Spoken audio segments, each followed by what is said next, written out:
Hello. Yeah, this video could be called both an update and an edification.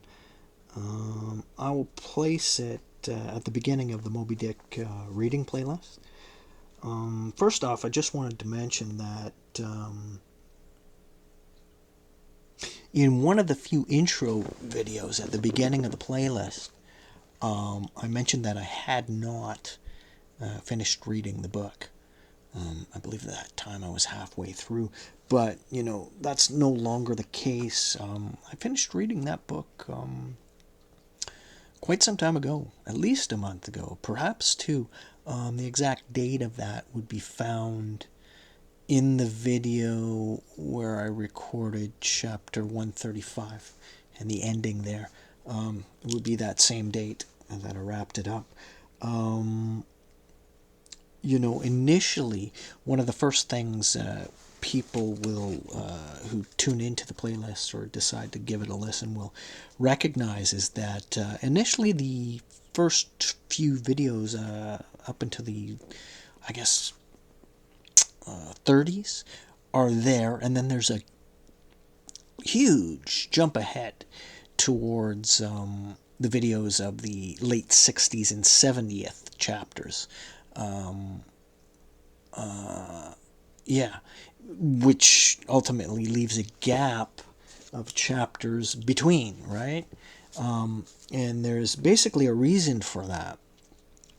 Although I finished reading the book, I didn't finish reading, or I did not finish recording all the chapters read. So, yeah, the reason for that is that when I decided to make the recordings of my Moby Dick readings, I was halfway through the goddamn book, as it were, as it was. So I suddenly had a decision to make. Do I pick up from there, where I'm at, and simply start recording from there, so that I finish the book and record as I go along, or do I, basically go back to the start and begin my rereads from the beginning on? Well, ultimately, I decided I'll go back and reread the chapters already read and start the recordings there, the initial recordings. So I went ahead with that and got that started. But after a while, something was bothering me.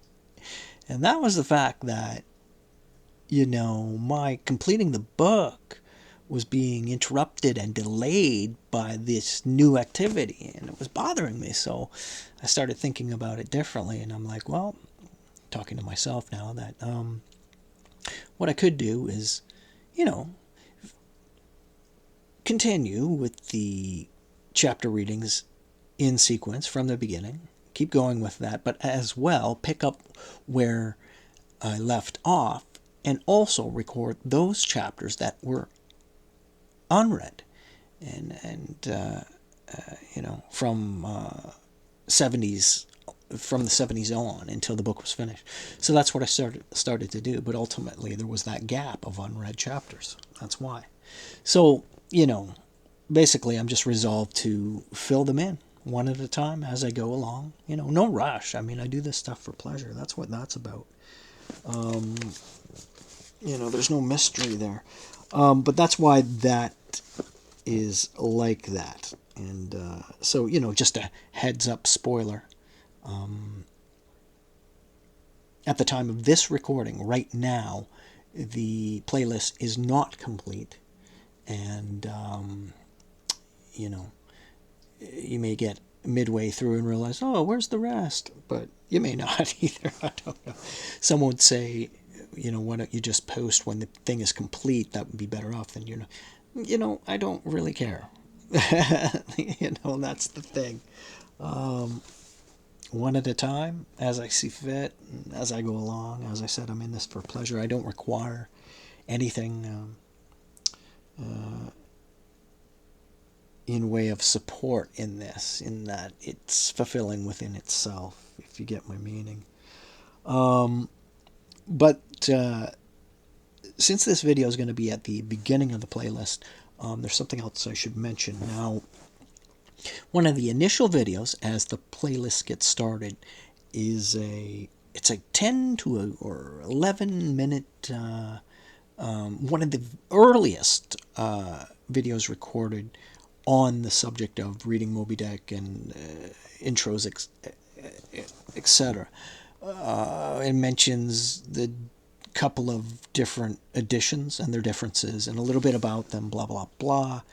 But the problem is, the I wasn't using the proper mic at the time, and the recording level is super low, was super low, let's put it that way. Plus, there was another problem that I wasn't aware of until I heard the recording later, and that was that my AC unit was blowing air over the crappy mic at the time. So you had the combination, which made for a pretty rotten audio. But you can make it out. Like, there's a lot of wind noise and static, but you can make out what I'm saying. And initially I could have just ripped that. It's not crucial to the playlist, but I decided to leave it on, and I just wanted to give a heads up warning. There is a warning in the title talking about the poor audio, but a couple of things. First of all, it's only 10 to 11 minutes. Secondly, you can always skip it. And thirdly, it in no way reflects upon the rest of the playlist.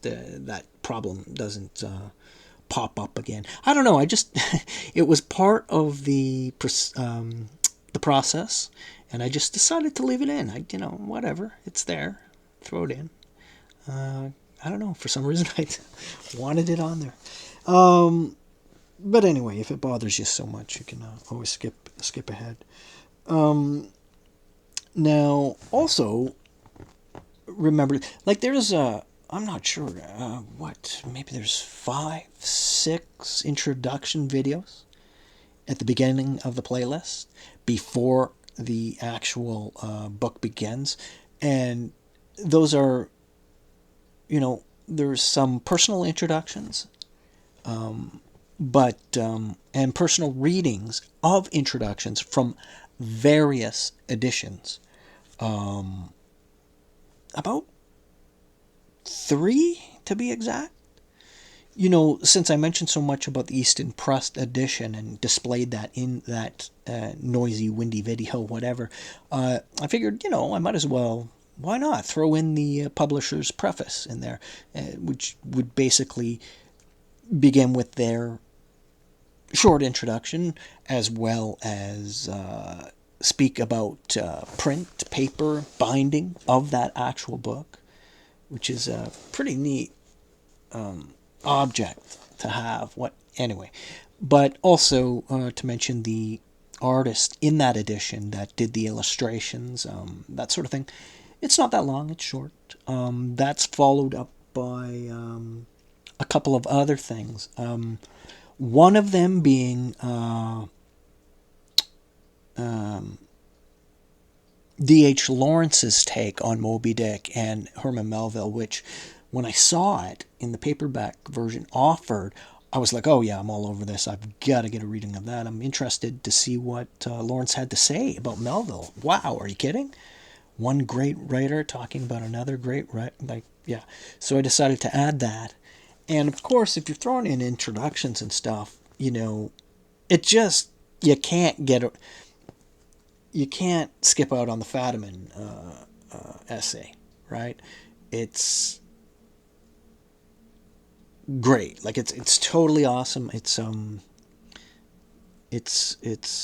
suggested by many to be one of the greatest introductions in literature, period.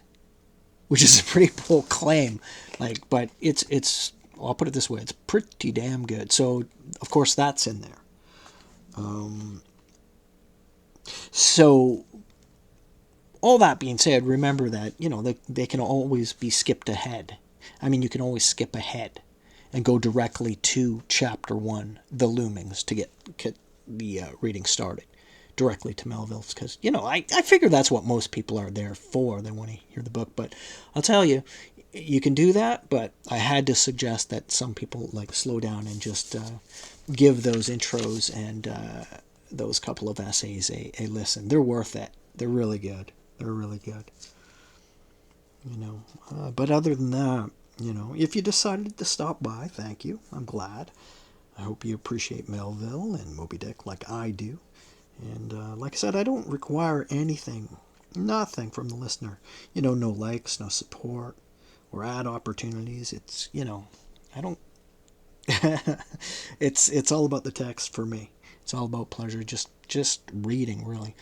Not much of a video maker, but I'm willing to sit through and make the readings for those who decide that they would, they like to, I don't know, perhaps listen to audiobooks as they're doing things, or if they're kicking back, or even whatever.